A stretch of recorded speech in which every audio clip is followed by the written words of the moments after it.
아멘. 네, 오늘 사도행전 11장 말씀 19절에서 26절 말씀을 같이 묵상하면서 같이 나누겠습니다. 우리 사도행전 11장에 아주 특별한 일이 일어났습니다. 그것은 예수님을 믿는 자들을 처음으로 그리스도인이라고 부르기 시작한 것입니다. 우리가 성경을 이렇게 찾아보면은 그 전에는 그리스도인이라는 이름이 사용되지 않았었습니다. 그 예수님을 믿고 따르는 사람들을 어떻게 보면은 나사렛인이라고도 하기도 하고 갈릴리인이라고도 하기도 하면서 좀 조롱하고 유대교 중에 이단 정도로 생각하는, 어떻게 보면 정식으로 인정받지 못하는 그런 사람들이었습니다. 그런데 사도행전 11장에 와서 안디옥이라는 지방에서 교회가 세워지면서 그 사람들이 복음을 접하고 그 사람들이 예수님을 믿고 사는 것을 보고 그들이 제자같이 사는 것을 보고 그들을 그리스도인이라고 부르기 시작했다고 합니다. 이렇게 교회를 어려서부터 다니신 분들은 그리스도인이라는 이름이 너무나도 쉽게 여겨집니다. 그냥 교회 다니니까 나를 크리스찬이라고 부르지 않나, 그냥 교회 예배 참석하니까 나는 크리스찬이지 이렇게 생각합니다. 그런데 커서 예수님을 영접하시고 교회를 다니시기 시작하신 분은 그 변화를 많이 느끼셨을 것 같아요. 예수님을 믿지 않던 집안에서 성장하셔서 이제 예수님을 믿으시고 이제 믿는 자로 사는 것, 이제 그리스도인이 됐다는 것이 어떤 것인지를 아마 그분들은 조금 더 아실 것 같습니다. 우리 한국 사람들은, 저도 그렇고요, 소속감이 아주 강합니다. 무슨 대학교 나오신 분들은 동창들, 동문회 해가지고 모이시지 않습니까? 굉장히 세더라고요. 또 어떤 고향, 어디 출신이시다 그러면은 지나가다가 누굴 만났는데 고향 사람을 만나셨어요. 그러면 아주 그냥 반갑고 마음을 여시고 얘기도 나누시고 친해지지 않으십니까? 저도 이제 브라질로 어려워서 이민을 갔는데 저번에 최남용 선교사님이라고 오셨습니다.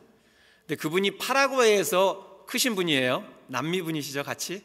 그러니까 저도 남미에서 컸다고 금방 친해지는 거예요. 금방 친해집니다. 아주 그냥 어떤 목사님 얘기하니까 나도 알고 저도 압니다 막 이러면서 금방 친해지는 걸 제가 봤습니다. 우리의 소속감, 우리의 정체성, 이런 것들이 얼마나 중요한지 모르겠습니다. 그런데 그리스도인이라는 이 이름이 가져다주는 능력이 있습니다. 그리고 오늘 설교 제목과 같이 첫 그리스도인들의 교회였던 안디옥 교회가 우리에게 많은 것을 가르쳐 줍니다. 안디옥 교회는 이방인의 첫 교회입니다. 그러니까 유대인들이 만든 교회가 아니고요, 이방인들이 예수님을 믿고 교회를 이제 설립한 겁니다. 한번 생각을 해보세요. 한 분도 이제 예수님을 모르는 사람들이 모였습니다. 얼마나 힘들었겠어요. 다들 초신자입니다. 다들 예수님 믿은 지 얼마 안 됐어요. 얼마나 힘든 과정을 겪고 있겠습니까? 그런데 그런 모습을 보고 그런 소식을 듣고 예루살렘 교회에서 한 사람을 파송합니다. 그것이 오늘 본문에 나오는 바나바라는 사람입니다. 그는 제자였어요. 예수님의 제자입니다.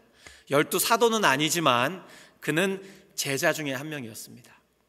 그리고 그 바나바가 이제 안디옥으로 가서 처음 예수님 믿은 그 이방인들을 격려하고 위로하고 권면하며 그들을 주님께로 이끌어 갑니다.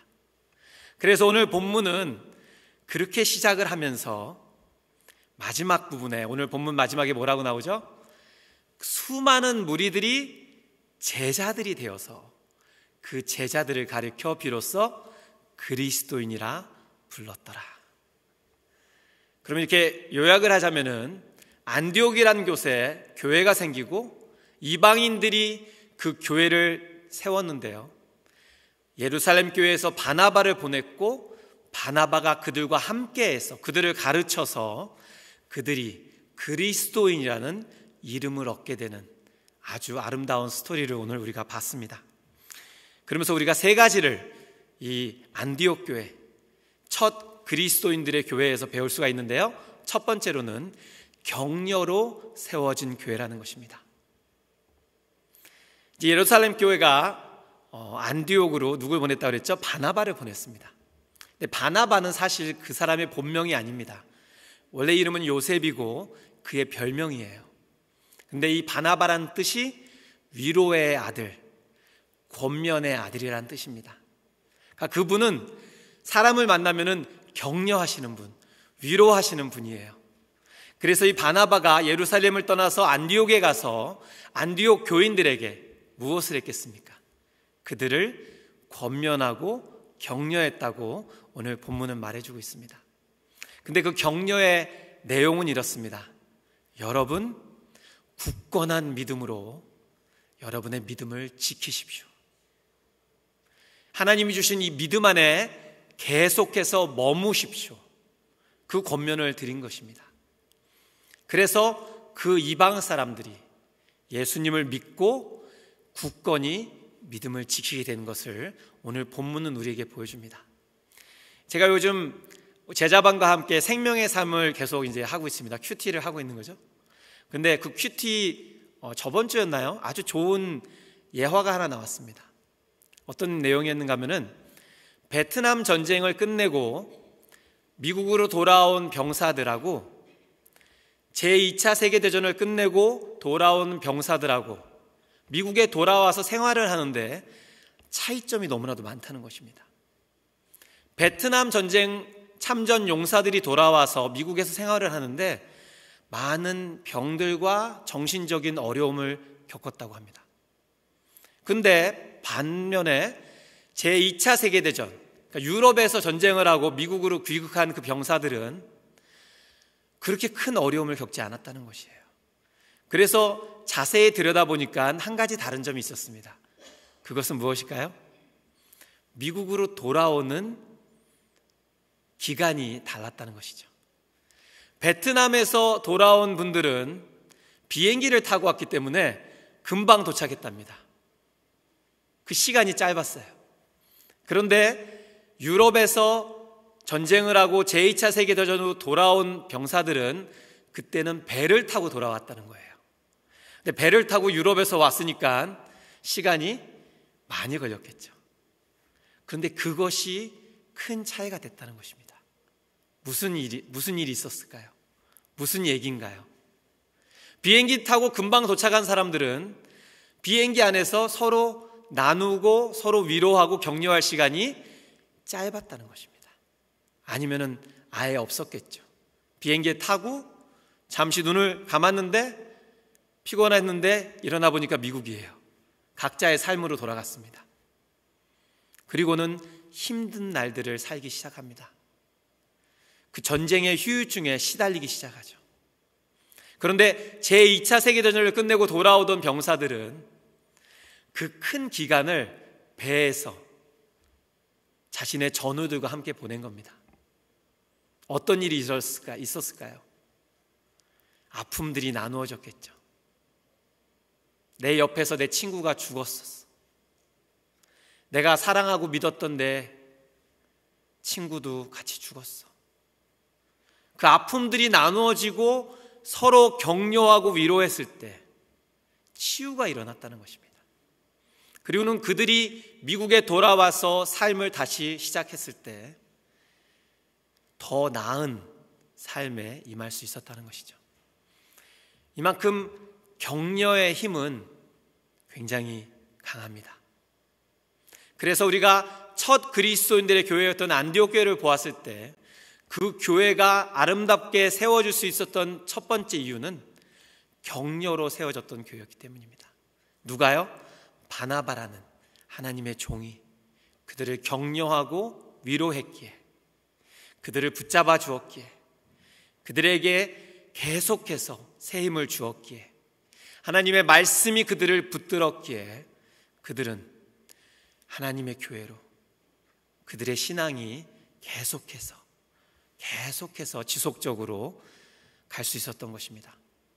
두 번째로 우리가 볼 수 있는 것은 무엇일까요? 그것은 안디옥 교회, 첫 그리스도인들의 교회는 한계를 뛰어넘는 교회였습니다.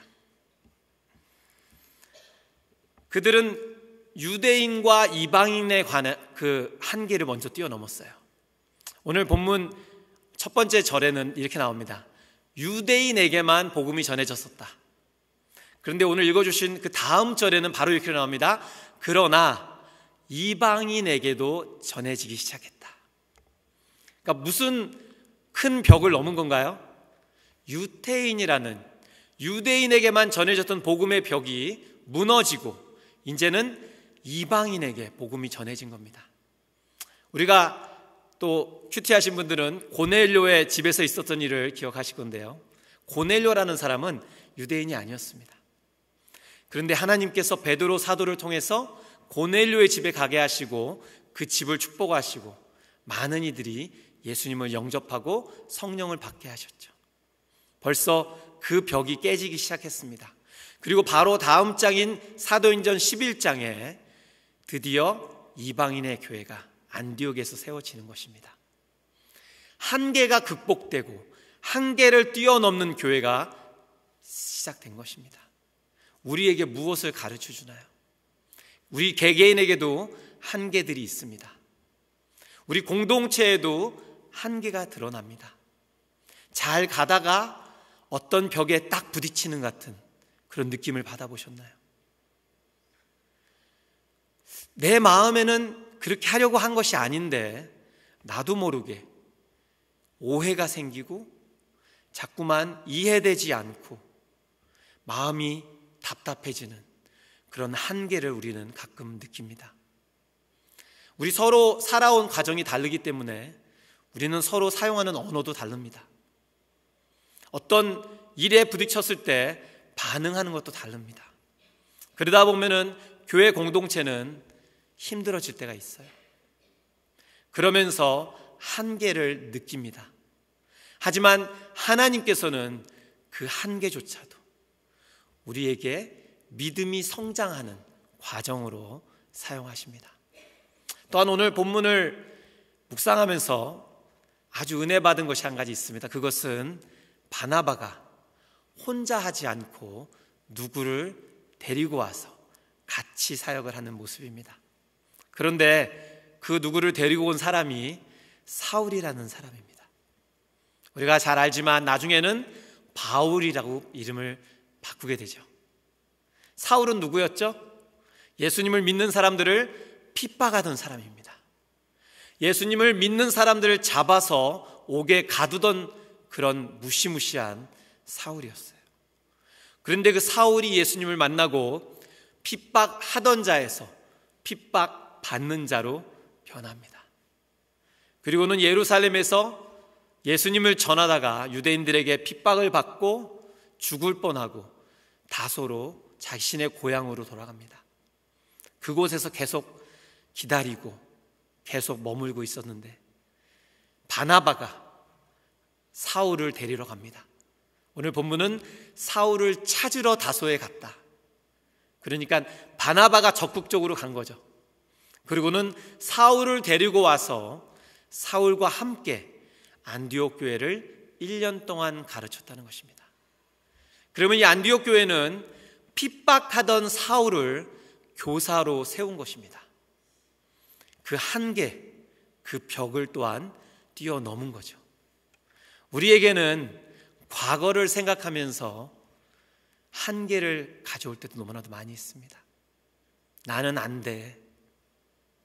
나는 신앙으로 성장할 수 없어. 다른 사람들이 모르는 그 일들이 있었어 나에게는. 우리는 자책합니다. 힘들어합니다. 그러면서 우리에게는 그 한계가 이제 끝이라고 생각하는 그런 마음도 듭니다. 그러나 오늘 본문을 바라보시면서 첫 그리스도인들의 교회였던 안디옥 교회는 유대인과 이방인 사이에 벽을 허물고 또한 핍박하던 자였던 사울을 교사로 모셔오며 그들은 자신들의 한계조차 뛰어넘는 귀한 교회였던 것입니다. 우리 안에도 어떤 어려움이 있는지 우리 주님께서는 아십니다. 그리고는 그 한계를 우리가 붙들고 나는 힘들다고 할 때 우리 주님의 음성은 그렇지 않다. 내가 너와 함께하니 이제 그 벽을 같이 뛰어넘자는 귀한 주님의 음성을 이 아침에 들으시기를 간절히 바랍니다. 그리하여서 안디옥 교회가 이제 사도행전이 계속 지나가며 13장에 안디옥 교회를 얘기하는데, 안디옥 교회는 유대인들만이 리더가 되는 교회도 아니고요, 이방인들 중에도 다양하게 흑인이었던 자도 리더로 소개되고요, 또한 분봉왕 헤롯의 동생이었던 사람도 리더로 소개됩니다. 인종을 떠나고 사회 계층을 극복한 그런 교회죠. 결국에는 하나님께서 믿음을 주시고 승리하게 하기는 그런 귀한 교회입니다. 이제 우리가 격려를 받고요, 한계를 극복하고요, 그러면 우리에게 무엇이 남아있을까요? 그것은 우리 안에 영적인 성장이 우리를 기다리고 있다는 것입니다. 세 번째, 우리가 안디옥 교회를 통해서 배울 수 있는 것은 영적을 추구하는 교회였다는 것입니다. 영적 성장을 추구하는 교회였습니다. 이제 우리가 오늘 본문을 계속해서 묵상하면은 예수님을 믿은 자들이 많았다, 수많은 무리들이 예수님을 믿었다고 나옵니다. 그런데 마지막 부분에는 그들이 제자가 되어서 그 제자들을 그리스도인이라고 불렀다고 나옵니다. 1년 동안 그들을 가르쳤더니 그들이 성장하여서 더 이상 무리가 아니고 더 이상 수많은 사람들이 아니고 제자가 됐다는 그런 것을 우리에게 가르쳐 주는 것입니다. 제가 매 주일마다 주일 예배 때 하는 것이 있는데 무엇을 하죠? 예배가 시작할 때 나와서 오프닝을 합니다. 인사를 하고 이제 광고를 합니다. 그런데 한 가지 더 제가 하는 것이 있습니다. 무엇을 하죠? 암송을 하죠. 네. 잘 하지는 못하지만 많이 실수를 합니다. 근데 암송을 합니다. 근데 사실 목사님께서 저에게 오프닝을 하라고 그랬지 암송을 하라고 하시지는 않으셨어요. 근데 제가 다른 교회 오프닝을 봤더니 그 교회 목사님이 암송을 하시더라고요. 근데 그때까지도 제가 암송을 하겠다는 마음을 먹지 않았습니다. 왜냐하면 암송을 하려면 이게 매주마다 사실 좀 부담이 되거든요. 어쩔 때는 짧은 구절이지만 또 어쩔 때는 긴 구절도 있지 않습니까? 그런데 우리 와이프가 한번 해보라고 이제 얘기를 했어요. 그래서 저도 그래 한번 하지. 그러고는 시작을 한 겁니다. 그런데 이제 암송을 하다 보니까 이 암송 구절들이 머리에 계속 맴돌기 시작합니다. 그러면서 저번 주 암송 구절이 저의 머릿속에 계속 맴돌기 시작했어요. 요한복음 15장 2절 말씀입니다. 무릇 나무에 붙어 있어 열매를 맺지 아니하는 가지는 아버지께서 그것을 제거해 버리시고. 제가 주보를 보면서 이거 뭐가 잘못된 거 아니야? 이렇게 생각했습니다. 이거 이상한데? 제가 성경을 찾아봤어요. 왜 그랬을까요? 한번 잘 보세요. 무릇 내게 붙어 있어 열매를 맺지 아니하는 가지는. 좀 이상하지 않으십니까? 나무에 붙어 있는데 왜 열매를 맺지 않아요? 그리고 계속해서 뭐라 그러죠? 무릇 열매를 맺는 가지는 더 많이 맺게 하려 하여 그것을 깨끗하게 하시느니라. 두 가지가 다 나무에 붙어 있는데 한 가지는 열매를 맺고 한 가지는 열매를 맺지 않는다. 제가 이것을 보고는 두세 번 들여다봤어요. 왜냐하면 혹시라도 이렇게 써 있을까 봐요. 무릇 내게 붙어 있지 않는 가지는 열매를 맺지 아니하서 하나님께서 그것을 제거해 버리신다. 이것이 말이 되는 것 같은데 아니에요. 요한복음 15장 2절은 분명히 붙어 있는 가지가 열매를 안 맺는다는 겁니다. 그러면 왜 붙어 있는데 열매를 안 맺나요? 이것이 제 질문이었습니다. 왜 그랬을까요? 열매 맺는데 관심이 없는 것입니다. 열매가 중요하지 않는 것이에요. 예수님을 믿고 교회 생활을 하면서 성장하는 것이 아무 의미가 없는 그런 안타까운 현실인 것이죠. 나무에 붙어 있으면은 자연스럽게 열매를 맺어야 되는데 나무에 붙어 있으면서도 열매를 맺지 않는 가지가 있다는 것이 안타까움 그 자체인 것입니다. 그래서 오늘 본문에는 안디옥 교회가 성장하여서 수많은 무리였던 그들이 제자가 되어서 그리스도인이라고 불렸다는 것이 우리에게는 도전이 되는 것입니다. 저는 이제 테니스 동호회에 다닌 경험이 있습니다. 근데 테니스 동호회 갔더니 정말 교회 같습니다. 왜 그런지 아세요? 전도를 해요. 그럼 새로 이제 멤버가 들어옵니다. 그러면 그 멤버를 열심히 훈련을 시킵니다. 열심히 가르쳐요. 그러면은 동호인들이 일주일에 2번 모입니다. 열심히 그들을 훈련시켜요. 그것도 모자라서 전화를 해요. 오늘 번개 모임 있는데 나오시겠어요? 그러면 그분이 또 나갑니다. 그러면 더 연습을 합니다. 개인 레슨도 받아요. 3개월 정도 되면 그 사람이 어떻게 되는지 아세요? 경기에 출전할 수 있는 실력이 생깁니다. 그것을 보면서 동호회에 있는 선배들이 흐뭇해요. 기뻐해요. 저 누구 보시죠? 3개월 보였는데 저 정도 칩니다.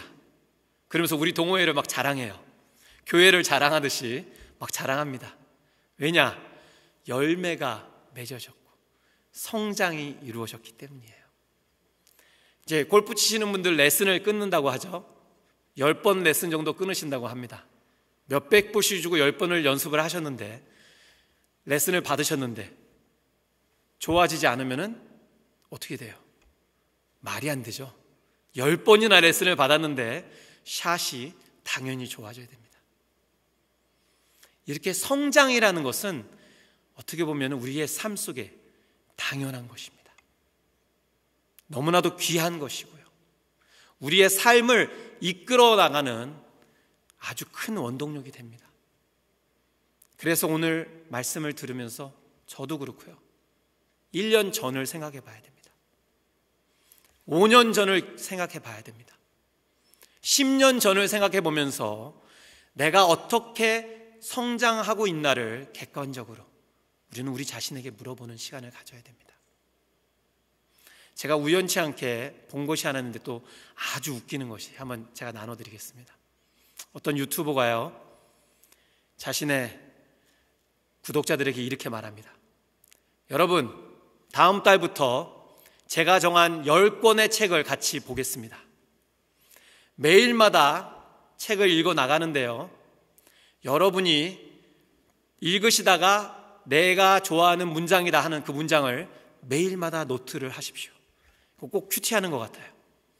매일마다 문장을 적으시는데 우리가 모여서 하는데 한 30명이다 40명이다 50명이다 하면은 문장이 매일마다 몇 개가 되는 것이죠?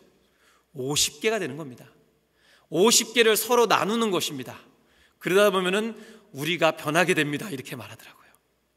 1년 동안 10권의 책을 같이 읽으면은 우리는 이제 성공하는 사람으로 변하게 될 겁니다. 이렇게 말하는 거예요. 제가 그것을 보고 이 사람이 교회에서 큐티하는 걸 보고 카피했구나. 야, 카피도 이렇게 잘하네. 이게 말이 되네. 나도 모르게 막 아멘이 나올 뻔했습니다. 1년 동안 따라만 하면은, 읽고 적고 묵상하면은 내 인생이 바뀐다는 것을 그 사람은 확신하는 거예요. 그러면 그 사람이 10년 전에 자기가 적었던 수첩을 보여주더라고요.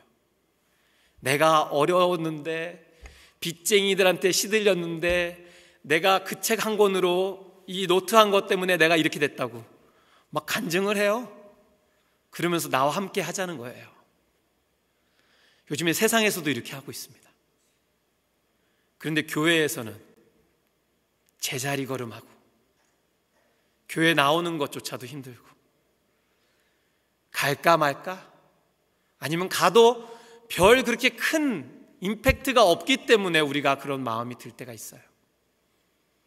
하지만 아닙니다. 성장을 추구하는 성도, 성장을 원하는 교회는 주님의 능력으로 성장하게 되어 있습니다. 많은 무리들이 모였었지만 그 무리들이 드디어 제자로 불림을 받고 그 제자들이 이제는 그리스도인이라고 불림을 받는 이 역사가 일어난다는 것을 우리가 배워야 되는 것입니다. 믿어야 되는 것입니다. 사도행전을 우리가 계속해서 읽어나갈 때도 그런 것을 볼 수 있어요. 사도행전 2장에는 무슨 어떤 일이 있었습니까? 성령의 강림이 있었고 베드로가 설교를 했을 때 3,000명이라는 많은 사람들이 예수님을 믿게 됐습니다. 이제 수많은 무리들이죠. 그런데 사도행전이 계속 가면서 6장에 가서는 말씀이 왕성해지고 이제는 그 많은 무리들을 얘기하지 않고 제자들이 많아졌다고 사도행전을 쓴 누가는 적었습니다. 우리 교회 안에도 수많은 무리들이 찾아왔고 그 중에 제자들이 세워졌다는 이 아름다운 간증이 이루어지기를 원합니다. 사도행전이 계속 기록되면서 수많은 무리들에서 포커스는 제자들한테 갑니다. 제자들이 하나님의 뜻을 이루고 복음을 전하고 제자의 삶을 살아갈 때 하나님이 기뻐하시고 하나님께서 영광을 받으셨다는 것이죠. 이제 우리가 격려의 말씀을 받았습니다. 우리들의 한계를 뛰어넘었습니다. 극복했습니다. 영적 성장을 추구하고 매일매일 성장하는 교회, 그런 성도로 결단했어요. 그러면 이제 무엇을 해야 될까요?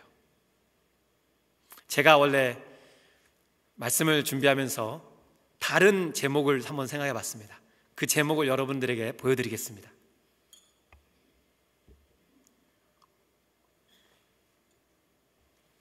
좀 웃긴 제목이죠? 영적 성장을 위한 90일 무작정 따라하기. 네. 90일 동안 무엇을 무작정 따라하면 된다는 것일까요? 그것을 또 적어봤습니다. 그것은 3가지입니다. 큐티 매일 하기. 노트를 좋은 것을 하나 사셔가지고 말씀을 묵상하실 때마다 하나님이 주시는 것을 적으십시오. 내게 주시는 귀한 말씀이 단어가 될 수도 있고 문장이 될 수도 있습니다. 느낌이 될 수도 있죠. 질문이 될 수도 있습니다. 그것을 적으시기 바랍니다. 매일매일. 요즘에 우리 교회 제자반들이 생명의 삶을 하고 있으니까 같이 생명의 삶을 했으면 좋겠어요. 2번째로는 교회 예배. 우선 새벽 예배는 제가 빼드리겠습니다. 주일 예배, 수요 예배, 금요일 기도회, 이 3 예배만 90일 동안 빠지지 않으려고 노력해 보십시오. 우리 교회 예배 굉장히 은혜스럽습니다. 제가 다른 교회 예배들도 많이 가봤는데요, 우리 교회 예배가 너무 좋아요. 제가 한 번은 수요일 날 이렇게 찬양을 하는데 그 곡이었습니다.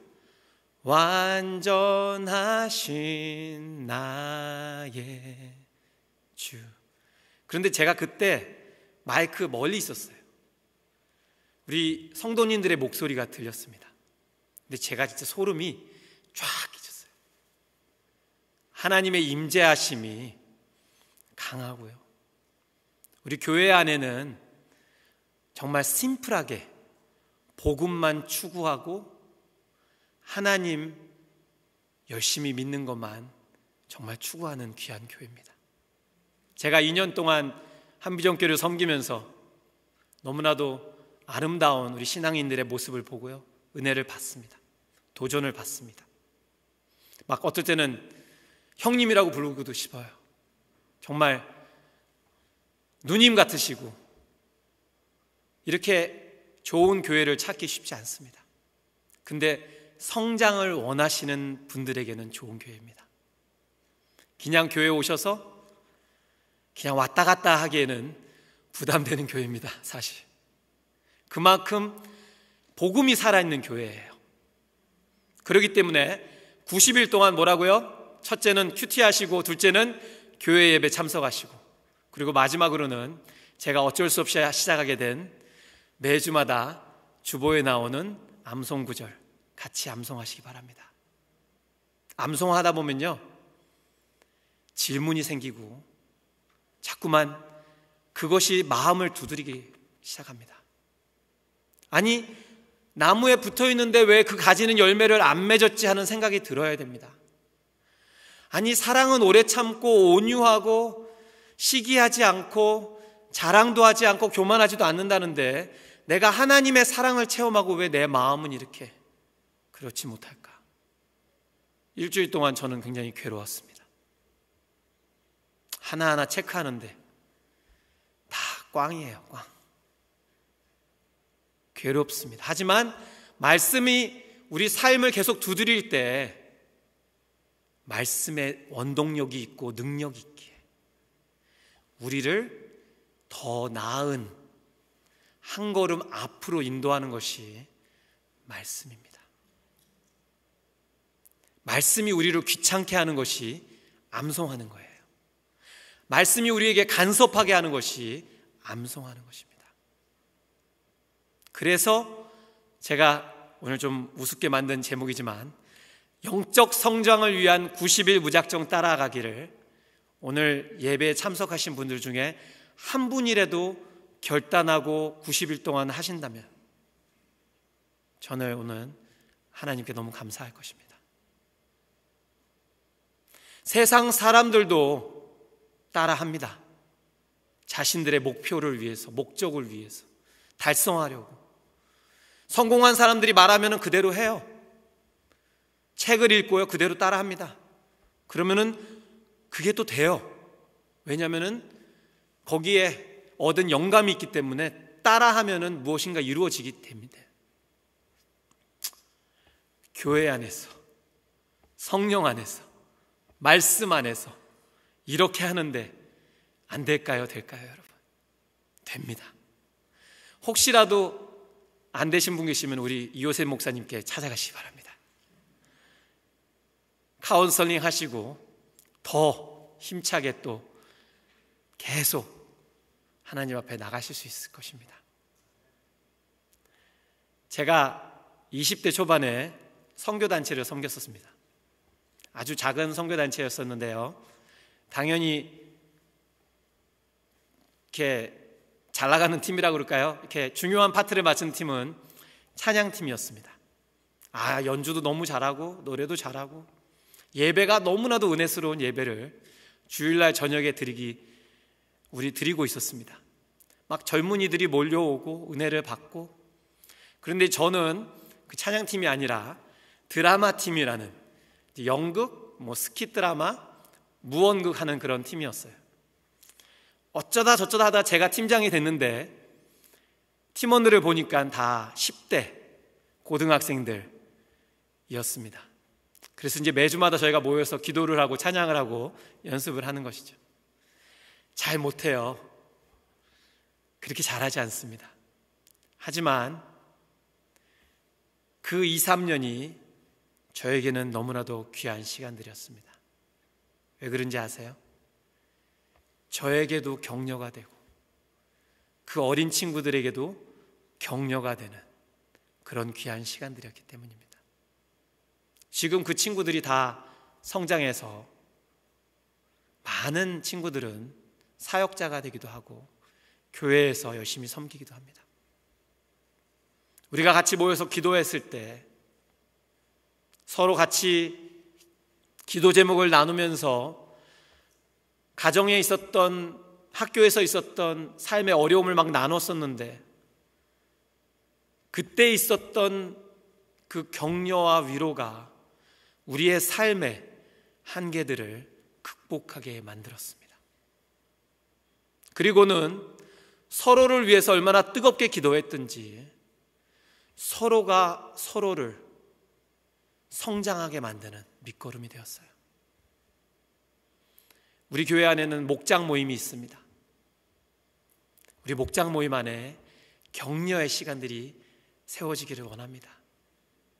위로가 일어나고 서로에게 마음을 열고 힘든 일을 얘기했을 때 서로 도와주고 일으켜주고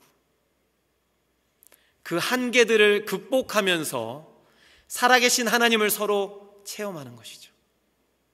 그 어려움들이 과거가 되고 이제 하나님의 소망이 우리의 삶에 다가올 때 우리는 성장하는 아름다운 목장이 되는 것입니다.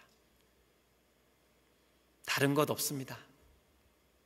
하나님의 말씀이 우리에게 말씀하실 때, 우리에게 격려의, 권면의, 위로의 말씀을 들려주실 때 아멘하고 믿습니다 하고 또 그것 붙들고 일주일을 살면서 한계에 부딪힐 때마다 기도하면서 극복하면서 뒤돌아봤을 때 우리는 성장해 있고 우리 형제 자매들은 같이 새로워지고 성장할 때 우리는 아름다운 교회로 계속해서 세워져 나가는 것입니다.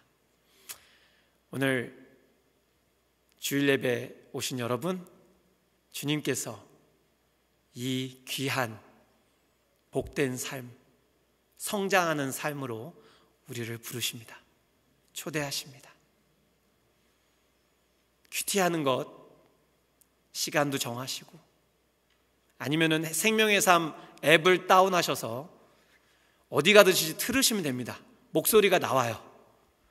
그러면 생명의 삶에 있는 그 하루 그 나오는 모든 말을 그 앱에서 들을 수가 있습니다. 아주 저는 많이 사용합니다.